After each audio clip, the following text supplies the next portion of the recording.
Ancient Rome, one of the most influential civilizations in history, was characterized by a society that placed great emphasis on power, politics, and prestige.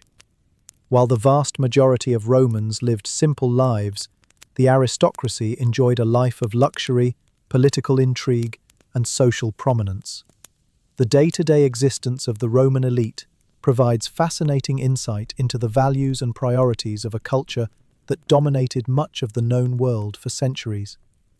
In this video, we will explore the daily life of a royal or aristocratic family in ancient Rome, examining the various aspects that defined their existence from morning to night. If you're as excited as we are to dive into this captivating journey, make sure to hit that like button and subscribe to the channel so you won't miss out on more adventures into the past. Let's uncover the mysteries of the Middle Ages together. Hit that bell icon too, so you're always first in line for the next historical adventure. A day in the life of Roman royalty, power, luxury, and ritual. The day for the Roman aristocracy began early, often before dawn, as the elite of Roman society were accustomed to rising with the sun. This early start was not only practical, but also tied to the demands of their privileged roles in society. Slaves, who formed the backbone of the Roman household, would typically wake the master and mistress of the house, assisting them in their preparations for the day ahead. Wealthy Roman men would don the tunic, a simple yet versatile garment that could be worn for both formal and casual occasions, while women wore the stola, a long, flowing garment that symbolized their status and virtue. Unlike the majority of Romans, who ate simple meals at the beginning of the day, the elite would enjoy a quick and light inentaculum, or breakfast. This morning meal usually consisted of bread, cheese, fruits, and perhaps some wine or water. It was often a simple affair, designed to fuel the body for the day's activities. While the poor struggled to meet their basic needs, the aristocracy had the luxury of leisurely mornings, with a focus on personal well-being and preparation. As the sun rose higher in the sky, the aristocratic men would turn their attention to matters of politics and public affairs. The political life in Rome was intertwined with the personal lives of the aristocracy. Roman senators and magistrates, many of whom came from noble families, spent their mornings engaged in crucial political activities. These could include attending sessions in the Senate, meeting with military commanders, or strategizing about potential conflicts, both domestic and foreign. The ability to influence the course of Roman policy was a defining feature of aristocratic life, and much of the day would be spent discussing the state of the empire, making alliances, and advancing one's political agenda. As the sun rose higher in the sky, the aristocratic men would turn their attention to matters of politics and public affairs. The political life in Rome was intertwined with the personal lives of the aristocracy. Roman senators and magistrates, many of whom came from noble families, spent their mornings engaged in crucial political activities. These could include attending sessions in the Senate, meeting with military commanders, or strategizing about potential conflicts, both domestic and foreign. The ability to influence the course of Roman policy was a defining feature of aristocratic life, and much of the day would be spent discussing the state of the empire, making alliances, and advancing one's political agenda. Meanwhile, women of the aristocracy, though not directly involved in the political affairs of the state, had their own responsibilities. Roman women managed the domestic side of life, overseeing the vast network of slaves who performed household tasks. They were also expected to maintain the family's social standing by supervising the education of children and ensuring the proper conduct of social events. Roman women played a crucial role in maintaining family honor, which was often as important as political success. The responsibilities of aristocratic women were not confined to the household, however. Many women participated in religious rituals and offered public support for the social and political activities of their husbands. Some women in elite families, such as Livia Drusilla, wife of Emperor Augustus, even exerted considerable political influence behind the scenes, often playing an instrumental role in the empire's governance. As the day progressed, the Roman elite engaged in a mix of public events and leisure activities. One of the most prominent aspects of Roman culture was the public bath, which served as both a place for personal hygiene and a social gathering spot. For the wealthy, the public baths offered an opportunity to relax, converse with other influential Romans, and conduct business in a more informal setting. The baths were divided into different sections, with elite citizens having access to more luxurious and private areas. For those with the means, it was not uncommon to enjoy a leisurely soak in the warm waters while discussing the most recent political developments or business deals.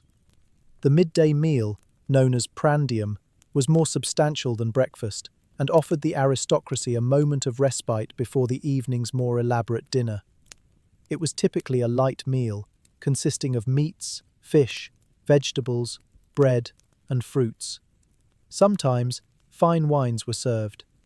Unlike modern-day lunches, which are often rushed and consumed on the go, the prandium was often an opportunity to take a break from the day's work and relax, albeit briefly. The afternoon for Roman aristocrats was often dedicated to education or leisure.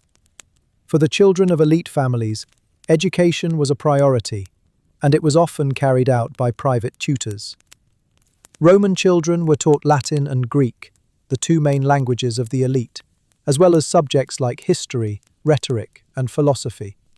These subjects were considered essential for young men and women who might later serve as political leaders, military commanders, or orators. For those without immediate family responsibilities, the afternoon might also be spent in leisure activities or entertainment. The aristocracy enjoyed attending and hosting performances, including poetry readings, musical performances, and theatrical plays. Large private estates sometimes had their own theatres, where performances could be enjoyed in a more intimate setting. Romans were great patrons of the arts, and these cultural activities were integral to their identity as members of the elite. Sports and games also played an important role in Roman aristocratic life. Chariot racing was a popular spectator sport, and those who had the means would often attend these events in grand chariot races held at the Circus Maximus. Gladiatorial contests, although less frequent, were also highly anticipated events. The nobility enjoyed watching these spectacles from special reserved seats, where they could indulge in both the drama of the fight and the accompanying lavish feasts. The evening marked the most significant part of the day for the Roman elite, the evening meal, cena.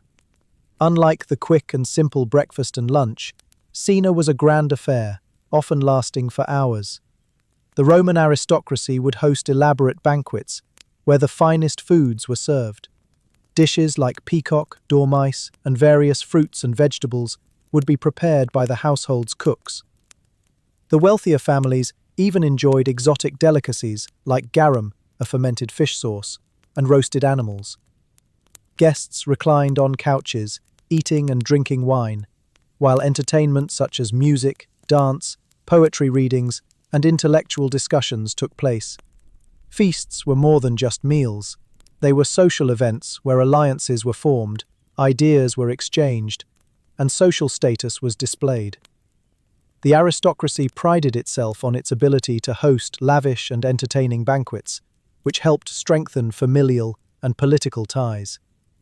It was not uncommon for Roman elites to use these banquets as an opportunity to influence their guests, engage in political negotiations, and reinforce their own influence within Roman society. Feasts were more than just meals. They were social events where alliances were formed, ideas were exchanged, and social status was displayed. The aristocracy prided itself on its ability to host lavish and entertaining banquets, which helped strengthen familial and political ties. It was not uncommon for Roman elites to use these banquets as an opportunity to influence their guests, engage in political negotiations, and reinforce their own influence within Roman society. As night fell, the Roman aristocracy would often participate in religious rituals.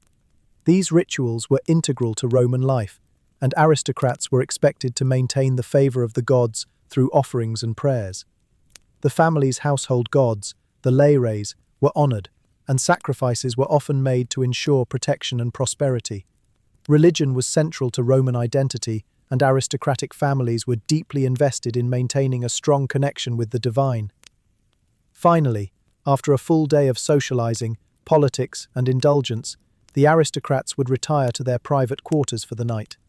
Roman villas, often sprawling with multiple rooms, provided ample space for rest and relaxation. Some families had private gardens, libraries, or even small private theatres where they could unwind before bed. Servants would ensure the home was secure for the night, and the aristocracy would rest in preparation for the next day's activities. Do you want to experience how a royal in ancient Rome was? I bet that you do. So settle in, fluff your pillow, maybe light a candle. Let's dim the lights and take a deep, relaxing breath. And we come to a day of Marcus Aelius Varro, a royal in ancient Rome. In the heart of the Roman Empire, where marble palaces stood as monuments to divine rule, a single day in the life of Roman royalty revealed the intricate dance of power, tradition, and indulgence that defined an elite existence. At the break of dawn, Marcus Aelius Varro, a fictional patrician woven from the legacies of emperors like Hadrian and Marcus Aurelius, rises in his high-ceilinged chamber on the Palatine Hill. As the sunlight glimmers through coloured glass and illuminates mosaic floors beneath his bare feet, silent servants enter the room, bearing silver basins of rose-scented water. One carefully scrapes his skin with a bronze strigil, while another massages exotic oils into his limbs. These rituals are not mere luxuries but symbols of order, inherited from Greece and perfected by Rome. The architecture of his sleeping chamber itself speaks to his status: vaulted ceilings supported by Corinthian columns, frescoes depicting mythological scenes, and golden birds perched as candelabra holders. A bronze brazier warms the space with a subtle perfume of lavender and cedar. Once his body is cleansed, Marcus kneels before the household gods, Lares and Penates, at his private lararium, tucked in the corner of his atrium. He offers incense and murmured prayers, reminding himself that he is but a steward of the gods' favour, his every move under divine scrutiny. A slave boy chants invocations from memory, while a priest on retainer supervises the offering of a white dove, whose ashes will later be buried beneath the garden altar. Rituals completed, Marcus dresses in his toga praetexta, its purple trim announcing his status to all. A team of attendants assists him in wrapping the vast folds precisely. Misarranged garments could suggest disorder or scandal. His atrium awaits a long line of clients, freedmen, soldiers and petitioners, each eager for a word, a gesture, or a coin. This daily salutatio is no act of charity, but a reinforcement of Rome's intricate web of patronage. Power is shown through the number of men who greet you at dawn, and their loyalty echoes far beyond the marble walls. As morning brightens, Marcus makes his way toward the Roman Forum in a gilded litter borne by 6 Nubian slaves in livery, flanked by lictors bearing phases, the ancient symbols of authority. The streets are already buzzing with citizens, slaves, and merchants, but none match the dignity of the Senate, whose marble columns rise like pillars of law. The clamour of markets and gossip fades as the litter enters the shadow of the Curia Julia. Within its echoing halls, Marcus engages in oratory, his voice ringing off the coffered ceiling as he debates trade reforms, infrastructure projects, and land disputes in Illyricum. Rome thrives on rhetoric. In these halls, a single phrase can elevate a family, or doom it to obscurity. Between speeches, alliances are brokered in whispers, scrolls are exchanged with the flick of a hand, and spies in simple tunics blend among the scribes. Governance is never clean, but always calculated. Nearby, a marble statue of Augustus looks on in eternal silence, as if judging each senator's words from the grave. As noon approaches, Marcus withdraws from politics to seek solace in his private villa on the Caelian Hill, a refuge of curated tranquility. A staff of over 100 maintains the estate. Gardeners prune imported Persian roses, cooks simmer lamb in wine and honey, and musicians rehearse ancient tunes under lemon trees. Amid terraced gardens and murmuring fountains, he prepares for a midday respite. His private bath complex offers the full ritual. The tepidarium, caldarium, and frigidarium sequence, all heated by a hypercaust system beneath marble floors.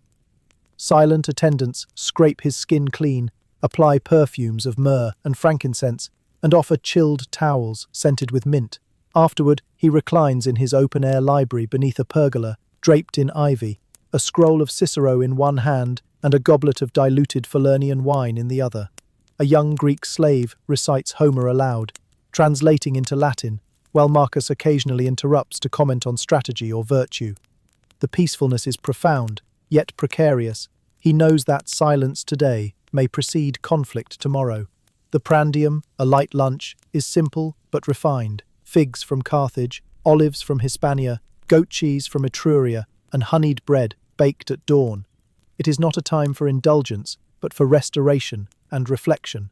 Afterward, Marcus departs the city by chariot to his country villa in Latium, escorted by bodyguards and scribes who read reports aloud during the ride. Olive trees sway in the breeze, their trunks centuries old, and the land stretches into the horizon like a canvas painted with order. Here, he oversees his estate's administration. Overseers report harvest yields, livestock conditions, slave behavior, and grain shipments. Everything from vineyard rows to irrigation canals falls under his scrutiny. Rome may be ruled from marble, but it is fed by the soil, and Varro ensures every denarius of tribute is earned. At the family shrine, overlooking a central courtyard, his wife Domitia, draped in a stola of cream-dyed wool, leads a quiet ritual to Vesta, goddess of the hearth. Their daughters assist, placing garlands and lighting the sacred flame. A chorus of handmaids hums a hymn from the Sibylline books, and Domitia offers a libation of wine to the goddess. Though absent from political office, Roman women wield spiritual authority within the domus. Their piety is public currency. Domitia's role in rituals reinforces the family's legitimacy and fortifies the invisible moral spine of the estate. A steward arrives with word from Britannia. A courier has come bearing news from the imperial frontier. Dusty and breathless, the messenger collapses at the villa gates, scroll in hand. Marcus receives the message in his study, a library lined with scrolls catalogued by province. The scroll reveals unrest in the north. Marcus must dictate a response that balances deterrence with diplomacy, knowing that his words may lead to war or peace. To ease the tension after drafting his reply, Marcus enters his personal gallery, a hall lined with marble busts and triumphal relics collected from campaigns. His eyes settle on a bronze shield from Parthia, and memories of his younger days on campaign flood back, days of mud, marching and mortality. Despite his lofty status, Marcus had once served with distinction under an imperial legate. These trophies are more than decorations. They are reminders of personal valor and public expectation. The gallery leads into a chamber of curiosities. Egyptian papyri, Etruscan votive figures, and Gallic talks, all carefully displayed to reflect his worldliness. A quick visit to his son's tutors follows. The boy, only 11, is already fluent in Latin and Greek, learning Stoic philosophy alongside military strategy. Marcus quizzes him on the 12 tables, nodding approvingly. Education in this household is not a luxury. It is the mechanism by which dynasties endure. His son's future will depend as much on wisdom as on lineage. In a private gesture, he takes the boy aside and offers advice passed down from his own father, to listen thrice as often as he speaks, and never to mistake fear for loyalty. As they part, the father's eyes linger. He sees not only a child, but a potential heir to the weighty mosaic of Roman nobility. As the sun dips behind distant hills and Rome's rooftops glow in amber light, Marcus returns to the city for the Grand Senna, a ritual as essential as Senate debate. Held in the triclinium of his palace, the feast is not merely a meal, but a staged spectacle of cultural sophistication and political signalling. Guests recline on curved couches covered in Tyrian purple cushions, while oil lamps flicker across frescoed walls portraying Jupiter's victories and Venus's graces. Servants, trained for years, glide between courses bearing delicacies from across the empire, oysters harvested from Baetica's coast, stuffed dormice baked with pine nuts and honey, spiced lamprey from the Tiber, and dates imported overland from Palmyra. Each dish is curated to display reach, wealth, and refinement. Entertainment follows. Lyre performances by trained musicians from Asia Minor, philosophical riddles posed by a Greek sophist, and dances performed by Syrian acrobats in embroidered veils. But beneath the poetry and laughter lies the true purpose. politics in disguise. Marcus whispers to a general who seeks favor for a provincial command. A toast seals their mutual understanding. A senator's glance toward a rival betrays tension. A knowing smile counters it. For Roman elites, every dinner party is a miniature senate. Reputation is negotiated between courses, and ambition is swallowed with sweet wine. After the final course, a dessert of chilled melons and honeyed almonds, the guests slowly depart, and Marcus withdraws once more to his study. There, under lamplight, he pens private correspondence. His stylus carves delicate curves into wax tablets, spelling secrets, strategies, or warnings to be dispatched before dawn. Outside, the city slumbers, yet not all is still. A slave eavesdrops through a cracked door, hoping to sell information. A rival enters a brothel not for pleasure, but for political advantage, seeking whispers from a disgruntled official. Power in Rome is never still. It changes hands in shadows more often than in temples. Before bed, Marcus visits the family mausoleum just outside the city walls. With a torch in hand, he steps into the cool chamber lined with marble coffins, each etched with the names of ancestors. He places his palm on his father's sarcophagus, closes his eyes, and offers a final prayer to the Manes, the spirits of the dead. It is here, in solemn silence, that he most deeply feels the weight of legacy. He is not merely living for himself, but for the immortal story of Rome, carved in stone and lived anew each generation. Later that night, a small group of his inner circle gathers in a candlelit tablinum, trusted advisors, military tribunes, and a senior augur. They discuss emerging tensions across the provinces, rumors of grain shortages, and celestial omens interpreted from the recent flight patterns of birds. The augur cautions against immediate action, but the tribune urges preemptive strikes against a rebellious Gallic tribe. Maps are unrolled across the table. Wine is poured again, but it flows with deliberation, not festivity. By midnight, Marcus has composed 3 directives to be dispatched at dawn, 1 diplomatic, 1 military, 1 symbolic, all tethered by ritual timing and imperial presence. Rome's endurance depends not merely on swords, but on signs. Sleep comes only after he has paused in the peristyle garden, staring at the constellations. Orion hangs low over the rooftops, and Marcus recalls a poem once recited to him by a Syrian astrologer about destiny written in stars. It is moments like these, between decree and dream, that Rome's rulers feel most alone. And yet, in that solitude, he affirms his purpose, to live as more than a man. As he extinguishes the final candle in his villa, and the moon casts its silver gaze upon tiled rooftops and temple domes, the day concludes. Yet tomorrow will begin anew, with the same rituals, responsibilities, and indulgences.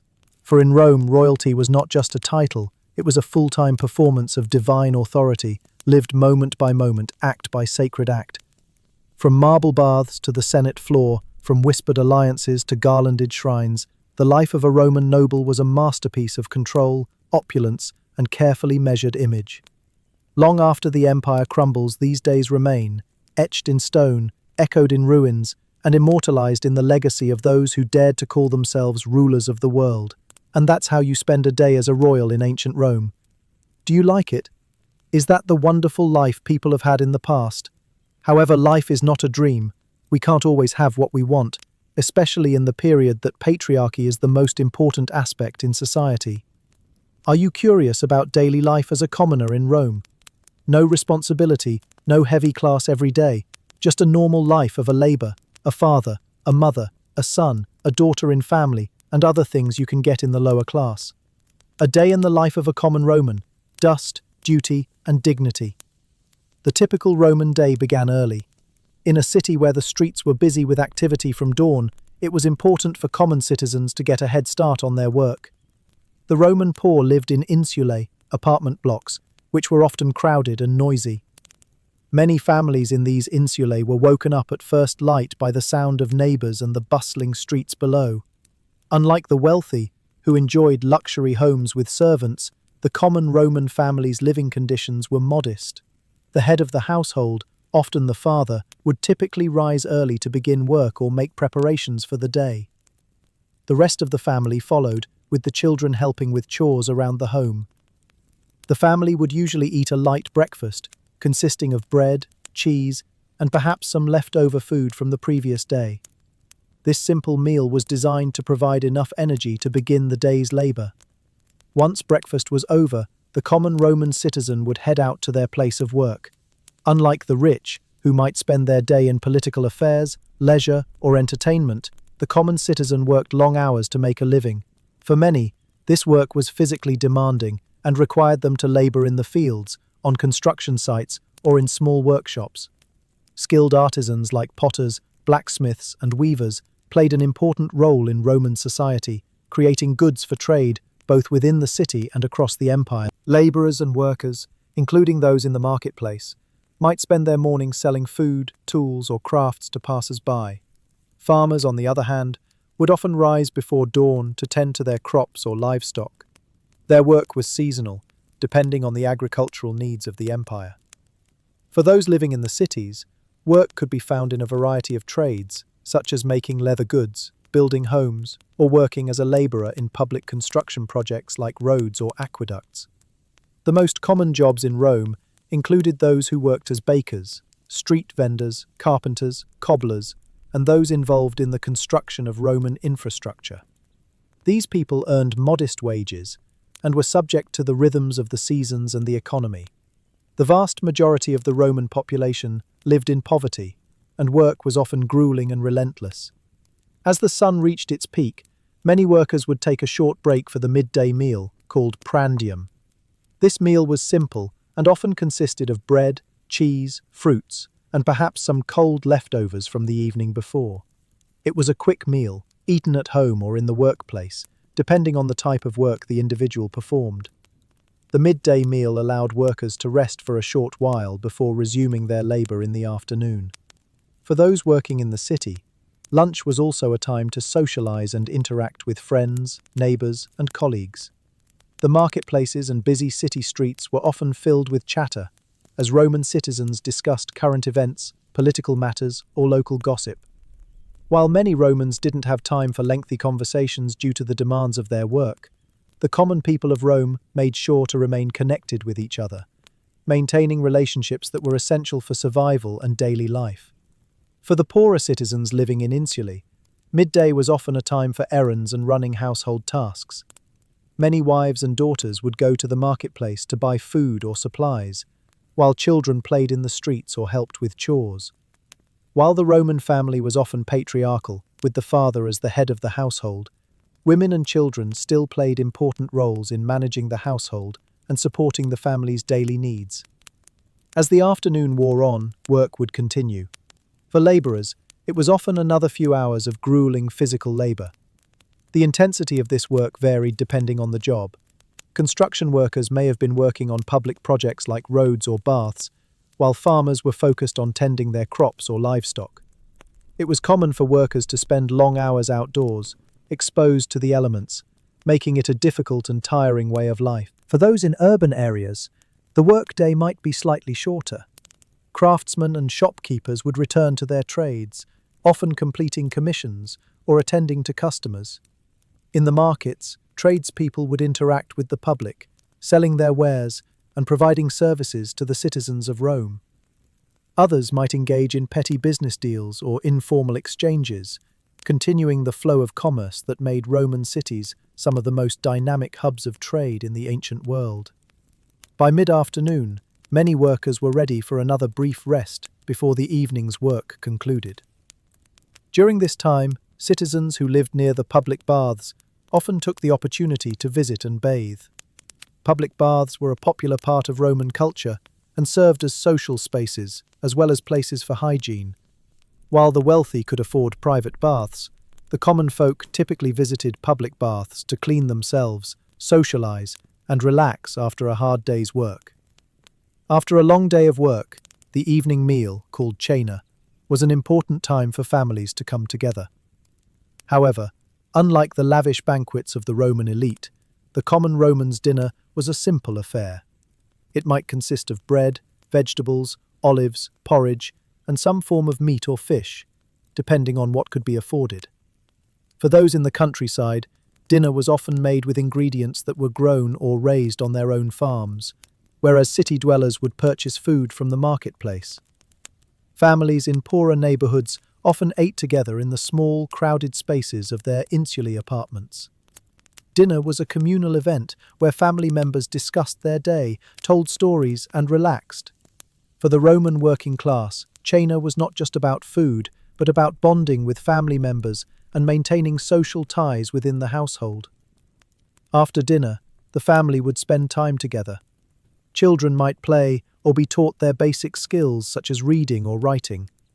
In wealthier households, there was often some entertainment, such as storytelling or music.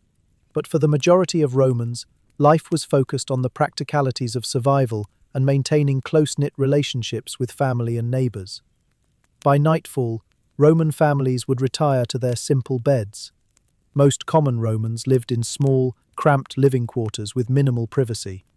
Rest was essential, as the next day would bring the same cycle of hard work, social interaction, and family time.